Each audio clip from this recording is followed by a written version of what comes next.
Single-player games have a lot to offer, and yet, strangely enough, we end up doing a lot of compulsive things in them. Hi folks, it's Falcon, and today on gameranx, 10 things you can't resist doing in single-player games. Starting off at number 10, excessive saving.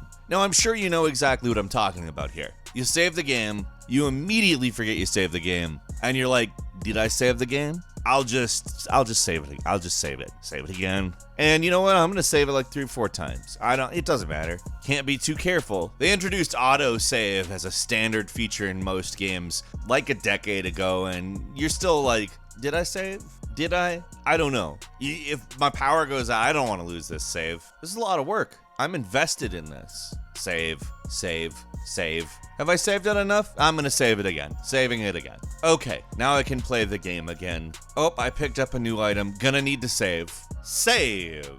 Did I save? I can't remember if I saved.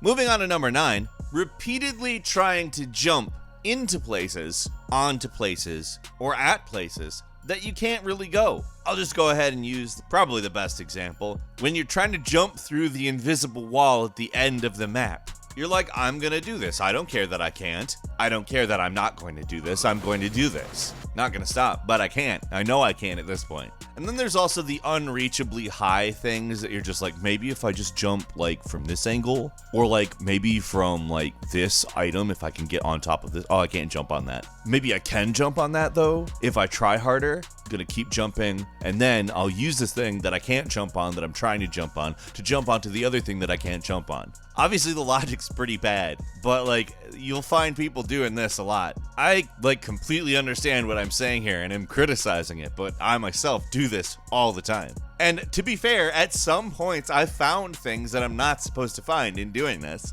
And at number 8, you know how in a lot of games like Zelda, Resident Evil, Devil May Cry, etc., you find like pots or boxes or empty bottles or lights, and you can break them. And in a lot of those games, stuff comes out of them if you break enough of them, or certain ones. But in a lot of them, it doesn't. That doesn't stop me from breaking all of them. If I've been proven beyond a shadow of a doubt that there will be nothing that comes out of that lantern, I don't care. If I can destroy it, I will. Now this is of course not if I'm super involved in the story and trying to progress the game. It's at a break point where I'm like, it's time to take a little time for myself here. What can I do? Or in the case of, again, the games that actually give you something for breaking all of these things, it's a resource hunting method. And in truth, I even kind of think that because it's a resource hunting thing in some games, where you develop a positive association, and you're kind of like, well, in some games, this gives you something. That feels good. That even when it doesn't do it in other games, it still reminds you of how you feel when you break stuff in games and get something. It might sound a little abstract, but I think there's something there. And if there's not, I don't care. I like breaking stuff. And at number 7, when you see a locked door and the lock is very obviously an item, like the lock's at an angle or it stands out in some way, and you try to shoot it but it doesn't destroy the lock, like they drew it in a tantalizing way, perhaps entirely by accident, I don't know. All I know is that there are some games which allow me to shoot the locks off of doors. Now, they may be specific kinds of doors, like fence doors which have a chain between them, and in the parlance of the current time, one could shoot, or if the game is indeed a period piece, perhaps an axe could be thrown. But that lock is calling to me, and when you don't make it so I can unlock it that way, I feel dissatisfied. Now, it may be that you're making locks out of bulletproof metal, I don't know. In which case, I guess that is, for all intents and purposes, realistic enough for a video game. I mean, we're suspending our disbelief for Death Stranding. It looks great. But yeah, it's probably more unrealistic than a bullet not destroying a padlock.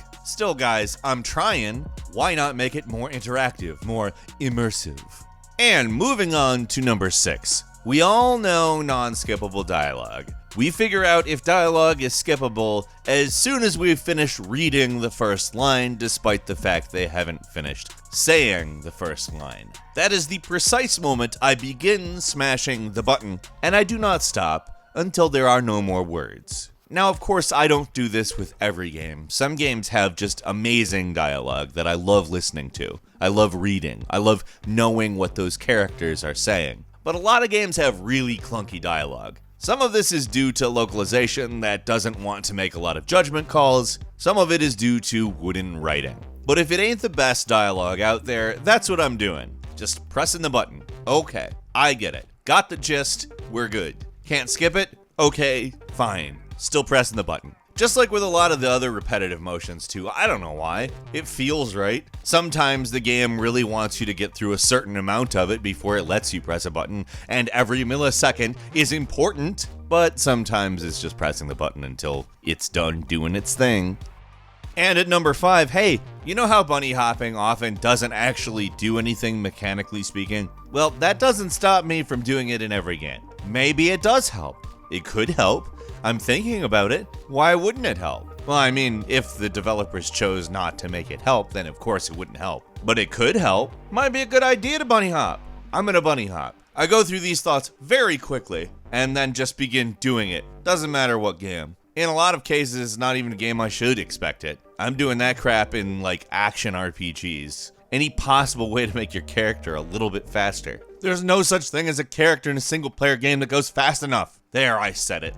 And moving on to number 4, you know when you're not really from the distance that you would need a sniper rifle in order to see an NPC, and yet you still use the sniper rifle to zoom in on their face? And there are a lot of games that this doesn't yield a particularly hilarious result anymore, as incredibly high resolution textures end up being used a lot, hence all of those massive game download sizes we've seen in recent years. But, I mean, there's still a lot of games that have some pretty funny textures on the faces of characters. And the further you zoom in, the goofier they look. This was obviously a little more true when textures were particularly blocky, but that doesn't mean faces look like faces automatically. Still an artistic rendering, and it's still funny to zoom super far in, way further than you're ever intended to. At least it is to me. Moving on to number 3, excessive map checking. Oh, there's no way you don't know about this. It's particular to games where you might actually need a map. Games where everything is sort of straightforward and linear are less important, of course. But when you're kind of making a choice as to where you're going, you have a destination specifically, and you, like me, barely ever think to put a waypoint there, open up the map, look around where I need to go, close that map, walk a few steps, open up that map, make sure I'm pointed in the right direction, try to figure out how far I have to go, close that map, walk a few steps, open up that map. Yeah, I end up taking way longer than I should to get to a place when this starts happening, but it also starts happening a lot for some reason. I think a lot of it is not necessarily trusting your eyes as far as relating landmarks to the map exactly. And at number 2, hey, you know how every waterfall has something behind it? Absolutely every single one, and that's why you should check every single one and prove to yourself that not every single waterfall has something behind it. In fact, most waterfalls do not have something behind it. Yeah, Legend of Zelda has definitely trained me to believe that there will be something behind every waterfall, even though in that game there isn't something behind every waterfall. In that game, you're constantly disappointed by the fact there's nothing behind the waterfall, and yet when it happens, you're like, see, this is why I check behind every single waterfall. Because it's very cleverly trying to trick me. It's really not a trick though, obviously. Like, when you make a game, if you did the same thing, literally every single thing, it wouldn't be good. And finally, number 1, shooting an NPC partner to see what happens. You know, on an escort mission, or in a game where you constantly have a second character with you, or, you know, all of those things. The different approaches I've seen have changed a lot over the years. There are just a lot of games that let you hurt the other characters. It kind of made you feel like you had way more responsibility in the game than you actually did. I can choose to be good and not do the thing that actively hinders me. But a lot of recent games have taken friendly fire completely out. You actually see a lot of different stuff regarding this nowadays, and that encourages you to test it. I always like it when you do it and the character's like, "Oh, why did you do that? I'm on your side." It's funny, but it does like a really good job of actively discouraging me from doing it more, unless I'm actively trying to be annoying to another person who is playing. Come on, we're on the same side! I mean, there's been so many times I've heard that line, I swear. And I've got one quick bonus for you. I think it's one that you'll relate to as well. I'm gonna relate it through the Resident Evil 2 remake, but this is applicable to a lot of games. When you get like an item or a key and you don't really need it anymore and you could discard it, but you don't. When even you intellectually kind of understand you're never going to need it, but you're just like, resources are scarce in this game. I need to keep everything. I need it all. And then you realize exactly how our ancestors felt. To live in the world of post-scarcity. It is a beautiful thing. What can you not resist doing in a single-player game? Leave us a comment, let us know what you think, and if you like this video, please click like. If you're not subscribed, now's a great time to do so. We upload brand new videos every day of the week, and the best way to see them first is, of course, a subscription, so click subscribe, and don't forget to click the notification bell. As always, we thank you very much for watching this video. I'm Falcon. You can follow me on Twitter at FalconTheHero, and we'll see you next time, right here on gameranx.